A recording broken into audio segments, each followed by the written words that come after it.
As young skaters or parents looking into the world of skating, you're probably wondering, how do these world-class skaters get to that point? What do they do? What's their regimen like?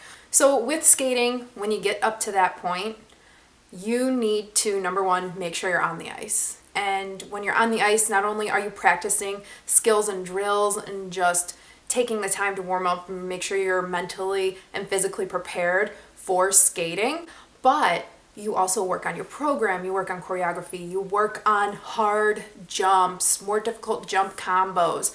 There's a whole array of things that you need to work on the ice in order to get you prepared for competition and to be one of the best. And on top of that, you don't just stay on ice and work, you do off-ice workouts. You'll work on your jumps off ice, you'll work on positions off ice, you'll work on your quickness, your agility off ice, even your endurance. A lot of skaters, they need to run, they do plyometrics, they do some strength training just to be a stronger, more fit individual. On top of doing those off-ice exercises and practices, you also need to take ballet, because in figure skating, it's not just about skating like a hockey player. You never see that.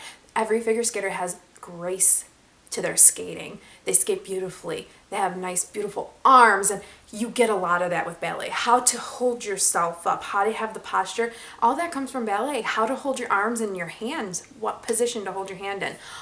These little things, believe it or not, make a huge difference in a skater. Not only do they just work on ice, they do a series of off-ice exercises, off-ice strength training.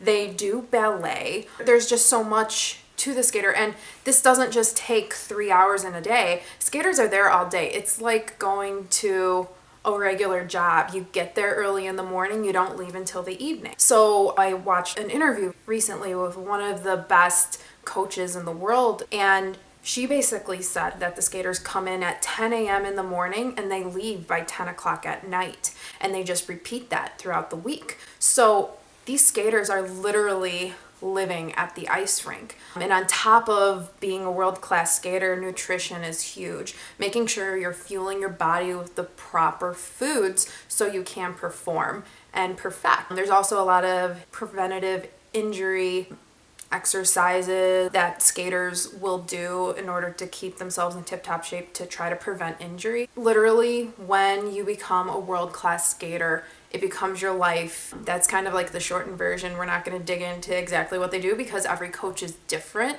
Coaching dynamics are totally different, and every coach has kind of their own thing. Usually when these skaters on the ice, when they first get on the ice, they're usually on for maybe a session, which is usually an hour long. And during those sessions, so the first session would be just them literally going over drills, going through exercises, getting their body and mind prepared for the day ahead. So, and then typically you'll spend a session on your program, working on sections, working on run-throughs, working on bits and pieces of the program. There might be another session that the skater does, which is just dedicated to jumps, where they work on brand new jumps or they work on jump combinations. The list goes on. You also have your spins. You have to work on new spins. You have to be creative. You have to get those levels up and get maximum points on your spins as well. So there's so many things that a skater has to work on, especially when they're at that high level. As a skater, if your goal is to get to that point, become dedicated to your skating. Practice as much as you can.